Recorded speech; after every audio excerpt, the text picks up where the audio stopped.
Merhabalar, Neslinden Tarifler kanalıma ve mutfağıma hoş geldiniz. Bugün sizlerle tam ölçü ve tam kıvamında unlu irmik helvası tarifimi vereceğim.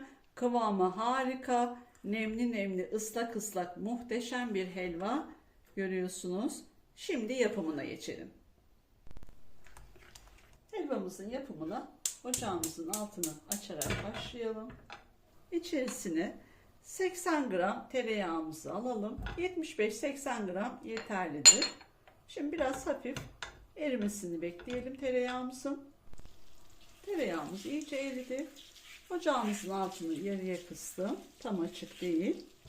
Şimdi de içerisine yarım çay bardağı zeytinyağı ilave ediyorum. Ayçiçek yağı da olabilir. Ben zeytinyağı kullanıyorum.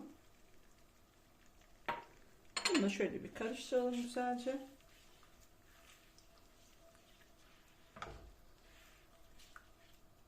Şimdi artık irmiğimizi ilave edelim.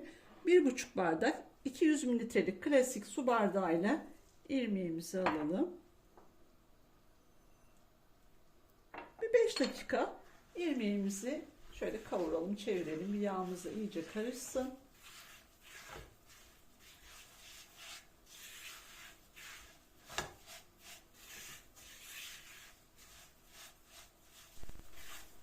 Dakika irmiğimiz kavruldu. Şimdi içerisine yine aynı bardak ölçüsüyle yarım su bardağı un ilave edelim. Ve bu şekilde kavurmaya devam edelim.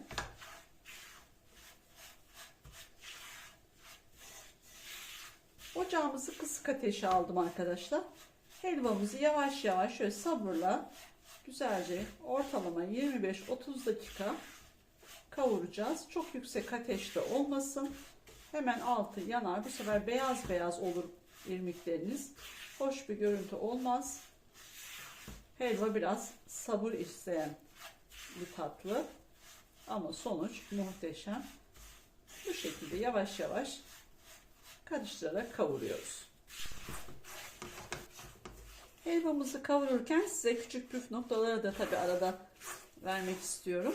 Mesela daha çok yapacaksınız işte kandillerde veya özel günlerde, mevlütlerde mutlaka ölçüleri birebir arttırın arkadaşlar. Mesela 1,5 su bardağı irmiği 3 su bardağı veya onun katları şeklinde işte yarım su bardağı unu 1 su bardağı tam ölçü olarak birebir arttırırsanız yine harika helvanız olur. Ama rastgele arttırırsanız kafanıza göre aynı sonucu tutturmanız zaten mümkün olmaz. Onun için mutlaka birebir ölçü olarak arttırmanızı tavsiye ederim. Helvamızı 20 dakikadır kavuruyorum. Gördüğünüz gibi bu şekilde böyle yağını bırakmış, sanki yağlıymış gibi bir görüntüsü olacak arkadaşlar. Bu normal bir görüntü. Böyle katı olmayacak yani. Onun için böyle ıslak ıslak, nemli nemli, yumuşacık harika bir helva olması için bu şekilde olması gerekiyor. Size her aşamasını gösteriyorum ki hani kavururken kafanızda herhangi bir soru işareti kalmasın. Bütün püf noktalarıyla tek tek detaylı bir şekilde göstermeye çalışıyorum. Helvamızın rengini görüyorsunuz.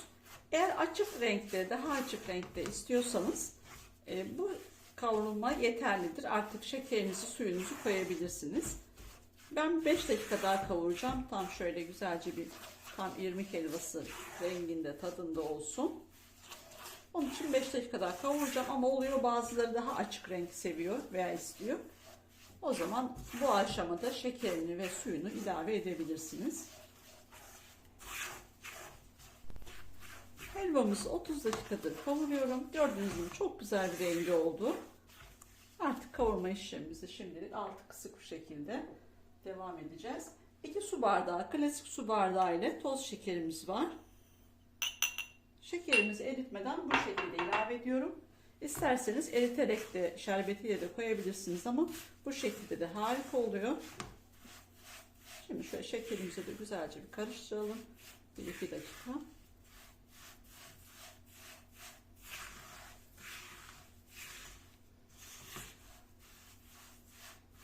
Şimdi artık helvamızın suyunu verebiliriz. Aynı klasik su bardağı ile 200 mililitrelik 3,5 su bardağı suyumuzu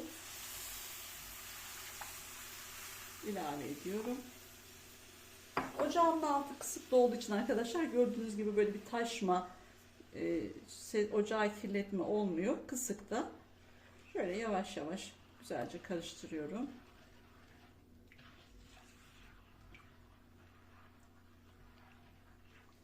Şekerimiz hem iyice erisin hem şöyle hiç güzelce helvamız kıvam alsın. Ocağımın altına arkadaşlar şimdi yarıma getiriyorum bir kaynaması için. Soğuk su ilave ediyoruz çünkü sıcak su olmadığı için.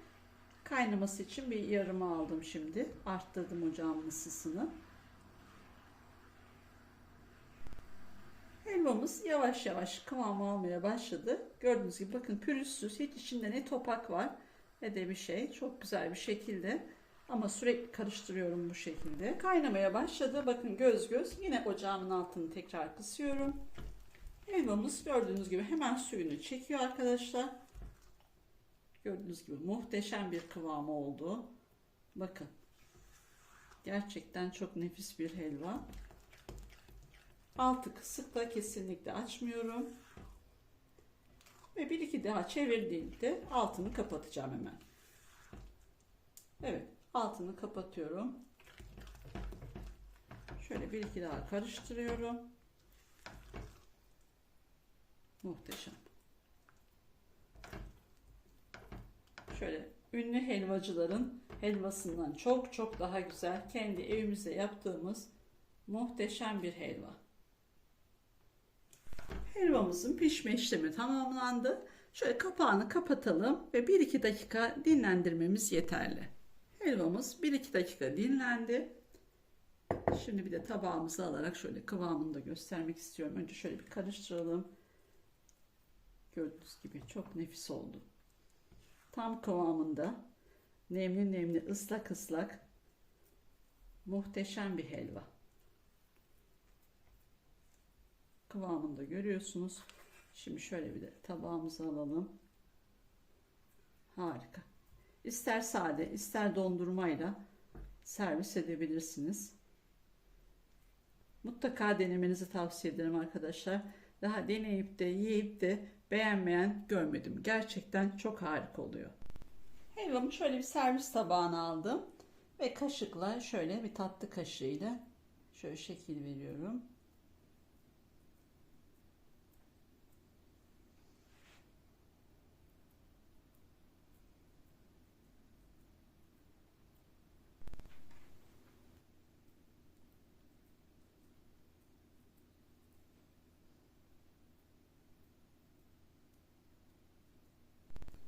Biraz da Antep fıstığıyla şöyle süsleyelim. Tam ortasına biraz. Cevizle de süsleyebilirsiniz.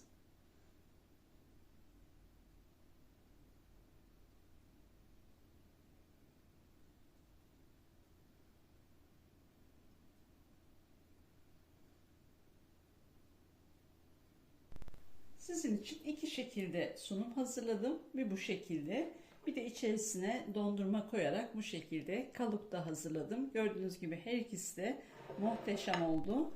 İçerisine dondurma koyduğumuzun şöyle bir dokusuna da bakalım. Gerçekten muhteşem. Şöyle. Harika. Umarım sizler de dener ve beğenirsiniz. Şimdi bu dondurması olanın bir kıvamına bakalım. Gördüğünüz gibi harika.